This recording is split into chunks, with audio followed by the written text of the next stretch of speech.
Si haces clic en el banner, se abrirá una ventana nueva donde podrás ver un sangriento tráiler de Dead Island. Sangre, vísceras y carne.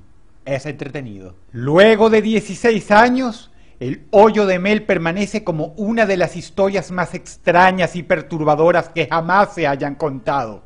Hasta el día de hoy, la gente sigue investigando el fenómeno que en su momento causó insomnio y dejó intranquilos y perturbados a miles de radioescuchas en toda Estados Unidos.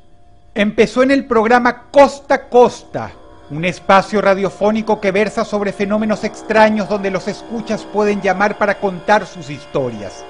Art Bell, el locutor y anfitrión en aquel entonces, siempre le dio un toque muy serio a temas interesantes, por lo que al espacio suelen llamar personas que han visto cosas muy sobrias y específicas, luces en el cielo o luceros extraños. Pero una noche, cerca de la madrugada, un individuo con el nombre falso de Mel Waters se comunicó al programa y desde entonces las cosas ya no volverían a ser iguales. Era el año 1997. Art Bell dirigía el programa como siempre. El joven que manejaba la consola le hizo una seña tras el vidrio, indicándole que tenían a una escucha al aire. Art lo saludó. El hombre se presentó como Mel Waters, quien por su voz se notaba como un individuo maduro de entre 50 y 60 años. El señor se notaba reticente, pero luego de un par de cortesías, Art Bell lo invitó a hablar.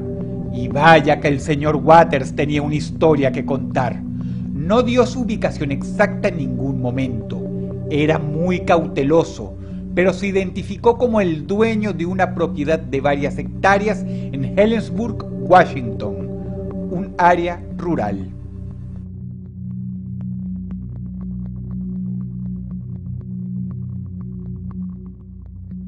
El señor Waters, entre comillas, que es como nos dejó conocerlo, afirmó que un día, caminando solo por los campos de su propiedad, encontró un hueco en el suelo de más o menos 3 metros de diámetro. Estaba tan perfectamente delineado y la maleza y plantas del suelo habían respetado tanto los bordes que llamaba mucho la atención, amén del gran tamaño que tenía. Al asomarse por un costado se veía un fondo negro. Lo primero que hizo Mel, luego de estar varios minutos ponderando el asunto, con el sol pegándole a la frente y las manos en las cinturas, fue agarrar una piedra y arrojarla. Hubo total silencio. No escuchó la piedra llegar al fondo. Mel se puso de rodillas y acercó la cabeza al borde. En ese momento, el hombre afirmó haberse sentido muy inquieto, así que inmediatamente se puso de pie y retrocedió un par de metros. Pero eso no quería decir que había terminado con el asunto. Ahora que había visto semejante cosa en su propiedad, ya no había vuelta atrás. El señor Waters caminó por varios minutos buscando ya no una piedra, sino una roca, de esas que se levantan con ambas manos. Con el esfuerzo de sus huesos la llevó hasta el hoyo y la arrojó. Para su sorpresa, nuevamente la misma historia. No la escuchó chocar contra el fondo. En ese momento, durante la llamada telefónica, Mel le indicó a Art Bell que esa noche no pudo dormir bien y que al día siguiente regresó al hoyo, esta vez no caminando, sino usando su camioneta para seguir contemplándolo. El hombre aclaró que había poseído la propiedad durante muchos años, pero que esta era la primera vez que veía semejante cosa. Fue entonces cuando decidió coger al toro por los cuernos. Mel Waters se subió a su camioneta y condujo hasta la ferretería del pueblo. Le hizo una petición muy inusual al vendedor, que le diera todos los metros de soga que le pudiera vender. Fue así como hizo su primer experimento serio. Amarrando a una estaca que él había clavado en la tierra con un mazo, Mel arrojó más de 20 metros de cuerda enrollada dentro del hoyo. Su sorpresa fue grande cuando ésta cayó cuán larga era y quedó guindando con el extremo tenso del lado amarrado en la estaca. El hombre no cabía dentro de sí y el misterio de qué tan profunda podía ser esa caverna vertical se hizo mucho más grande. Al contar su historia en el pueblo, Mel se dio cuenta de que varias personas, algunos mucho más viejos que él, conocían el hoyo.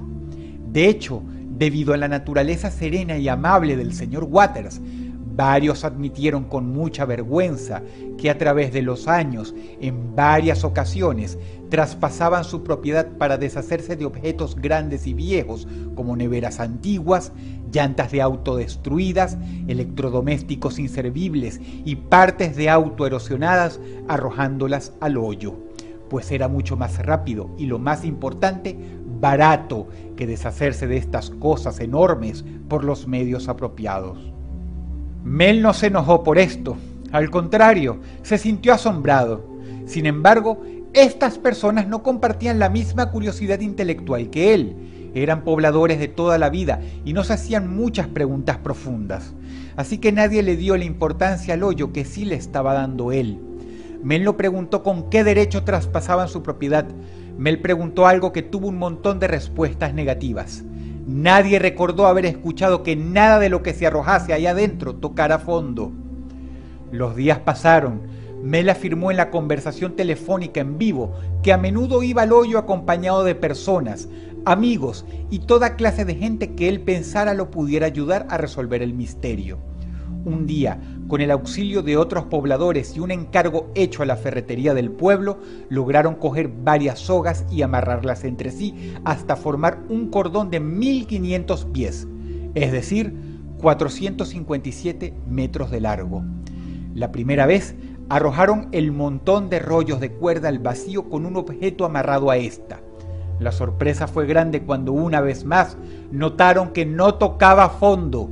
La hubieran podido dejar caer si no hubiese estado sujeta a algo y la cuerda se hubiera perdido en el vacío. Decidieron probar un experimento más osado.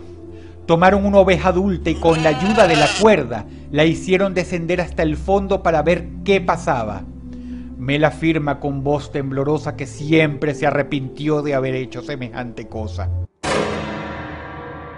Resulta que cuando lograron descender al animal hasta el fondo, sintieron un tirón muy fuerte, seguido de una serie de vibraciones que se sentían tocando la cuerda.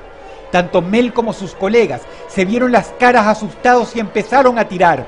Los minutos pasaban y eran tortuosos, y seguían jalando y jalando, con cuidado eso sí, pues sabían que estaban levantando a un animal. Cuando finalmente descubrieron qué pasó, lo que antes era una oveja con un pelaje hermosamente blanco, se había transformado en un horror que parecía un manojo de carnes crudas. Mel tortuosamente describe que parecía como si hubiesen agarrado las entrañas del animal y las hubiesen volteado hacia afuera. Recuerda que tuvo que reprimir arcadas, pues además el olor a grasa y sangre era muy fuerte. ¿Saben qué es lo más horrible? Que lo peor no fue eso. Uno de los campesinos, un hombre muy diestro y experto, recostó el cuerpo del animal en el piso y se puso a analizarlo largamente. A pesar de que el pelaje ya no estaba ahí y lo que quedaba era un despojo a carne viva, se percató de que la panza de la oveja estaba muy hinchada y que encima parecía tener una cicatriz. El hombre, ni corto ni perezoso, tomó un cuchillo y abrió al animal con cuidado.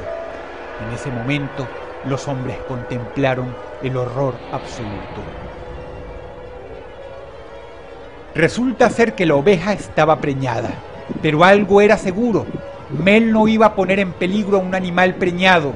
Eso hubiese sido cruel y además un desperdicio de los propios recursos de su propiedad. Él y los testigos afirman que aquella cosa horrible, que no era un feto de oveja, pero que descansaba en su interior, era algo muy distinto, que le habían metido adentro durante todos aquellos minutos en que los hombres lucharon por subir la cuerda de vuelta. De más está decir que más allá de ser algo parecido a un feto, aquella cosa tenía un aspecto parasital y repugnante. Llevados por el miedo, por la angustia y por la desidia del momento, los señores cometieron un grave error, que fue arrojar a la oveja y a la pequeña abominación que yacía dentro de ella al hoyo, deshaciéndose así de dos pruebas muy valiosas.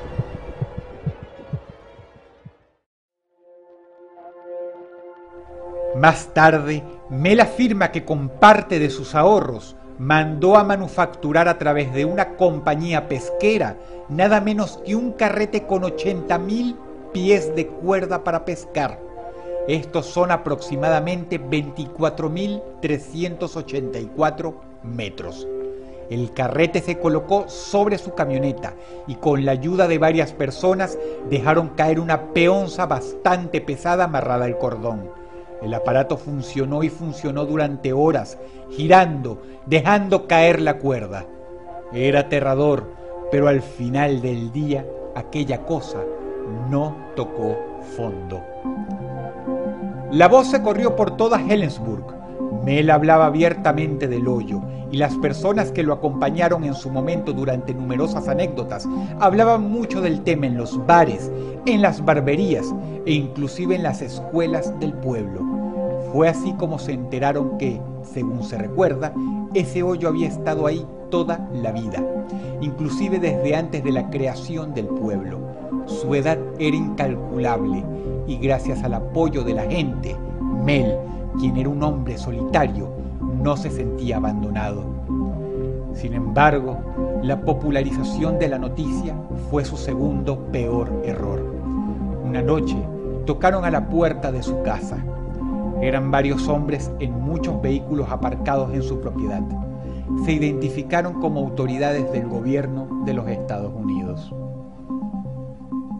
Mel le confesó a Art Bell que eso arruinó su noche, no solo porque los hombres se imponían demasiado y le hicieron un largo y agotador interrogatorio, sino porque le hacían toda clase de preguntas bizarras. Una de las que más lo perturbó era si había escuchado voces saliendo del hoyo, o si había tenido sueños frecuentes concerniente al hoyo, o concerniente a cosas que habían salido del hoyo.